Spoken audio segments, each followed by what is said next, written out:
Savoir que la vraie question que les gens se posent, les gens du système se posent, c'est comment faisons-nous pour maintenir le système? Comment faisons-nous pour le pérenniser? Comment faisons-nous pour le conserver?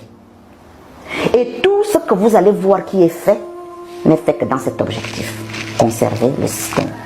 Et on utilise les Gabonais pour la conservation de ce système-là.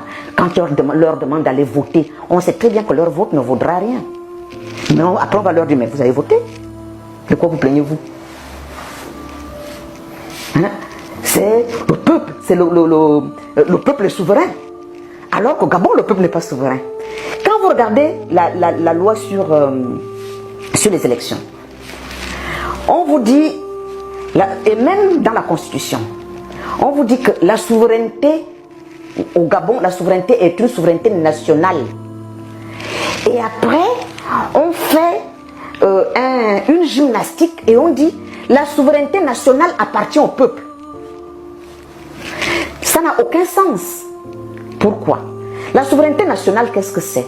La souveraineté nationale, c'est dans les régimes monarchiques d'autrefois, où c'est l'ensemble d'un certain nombre de personnes qui gèrent l'État, qui donnent leur avis dans la façon d'orienter le pays.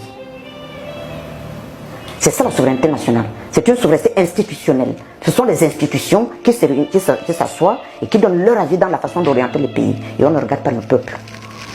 Mais chez nous, on a pris ça, mais on dit que cette souveraineté nationale appartient au peuple. C'est faux.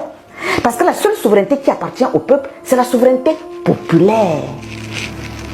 Vous voyez, ce genre de détails, les Gabonais ne le réalisent pas. Et les gens qui parlent au nom des Gabonais, qui les représentent, qui les éduquent, qui les orientent, ne le leur disent pas. Et vous allez voir tout le temps, les gens disent, la souveraineté appartient le Gabon est un peuple souverain. C'est faux. La souveraineté au Gabon, elle est nationale. C'est-à-dire qu'elle émane des institutions qui gèrent l'État.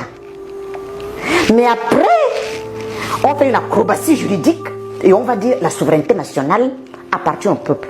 Enfin, si la souveraineté vient des institutions, dites-moi, en dehors des élus, toutes les personnes qui gèrent les institutions sont élues par qui? Par personne. Sont des personnes nommées. Et pourtant, ils participent de la décision, de la marche du pays. À partir de là, la souveraineté nationale peut appartenir au peuple comment?